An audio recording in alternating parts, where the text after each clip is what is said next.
भारत के सबसे प्रसिद्ध कृष्ण मंदिरों में से एक खाटू श्याम जी का मंदिर मुख्य रूप से बर्बरीक नामक महाभारत के दानव को समर्पित है। इसीलिए खाटू श्याम जी की जीवन कथा की शुरुआत महाभारत से शुरू होती है। आपको बता दें कि पहले खाटू श्याम जी का नाम बर्बरीक था। वे बलवान गदाधारी भीम और नाग कन्या मौरवी के पुत्र थे। बचपन से ही उनमें वीर योद्धा बनने के सभी गुण थे। उन्होंने युद्ध करने की कला अपनी मां और श्री कृष्ण से सीखी थी। उन्होंने भगवान शिव की घोर तपस्या करके 3 बाण प्राप्त किए। ये तीनों बाण उन्हें तीनों लोकों में विजयी बनाने के लिए काफी थे। एक बार जब उन्हें पता चला कि कौरवों और पांडवों के बीच युद्ध होने वाला है, तो उन्होंने भी युद्ध में शामिल होने की इच्छा जताई। इसके लिए जब वे अपनी मां के पास आशीर्वाद लेने पहुंचे तो उन्होंने हारे हुए पक्ष की ओर से युद्ध लड़ने का वचन दिया। जब उन्हें बर्बरीक के इस वचन का पता चला तो वे ब्राह्मण का रूप धारण कर उनका मजाक उड़ाने लगे और कहने लगे कि वे 3 बाण से क्या युद्ध लड़ेंगे। तब बर्बरीक ने कहा कि उनका एक बाण ही शत्रु सेना को मारने के लिए काफी है। ऐसे में अगर उन्होंने 3 तीरों का इस्तेमाल किया तो ब्रह्मांड का विनाश हो जाएगा।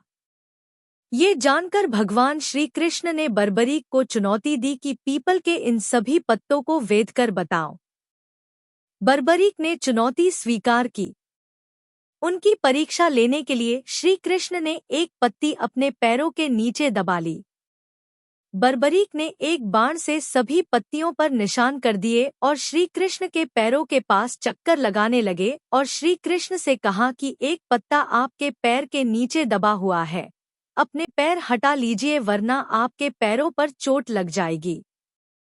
इसके बाद श्री कृष्ण ने बर्बरीक से पूछा कि वे युद्ध में किसकी तरफ से शामिल होंगे। बर्बरीक ने जवाब दिया कि जो पक्ष हारेगा वे उनकी तरफ से युद्ध लड़ेंगे। श्री कृष्ण को ज्ञात था कि युद्ध में हार तो कौरवों की होनी है। ऐसे में अगर बर्बरीक ने उनके साथ युद्ध लड़ा तो गलत परिणाम सामने आ सकते हैं। उन्होंने बर्बरीक को रोकने के लिए उनसे दान की मांग व्यक्त की। दान में उन्होंने बर्बरीक का सिर मांगा। बर्बरीक ने कहा कि मैं दान जरूर दूंगा। उन्होंने श्री कृष्ण के चरणों में अपना सिर काट कर रख दिया और उनसे आखिरी इच्छा व्यक्त की। उन्होंने कहा कि वे महाभारत का युद्ध अंत तक अपनी आंखों से देखना चाहते हैं। श्री कृष्ण ने उनकी इच्छा स्वीकार करते हुए बर्बरीक के सिर को युद्ध वाली जगह पर एक पहाड़ी के ऊपर रख दिया, जहां से बर्बरीक ने अपनी आंखों से अंत तक महाभारत युद्ध देखा। युद्ध के बाद पांडव लड़ने लगे कि युद्ध में जीत का श्रेय किसको जाता है। तब बर्बरीक ने कहा कि श्री कृष्ण के कारण वे युद्ध जीते हैं।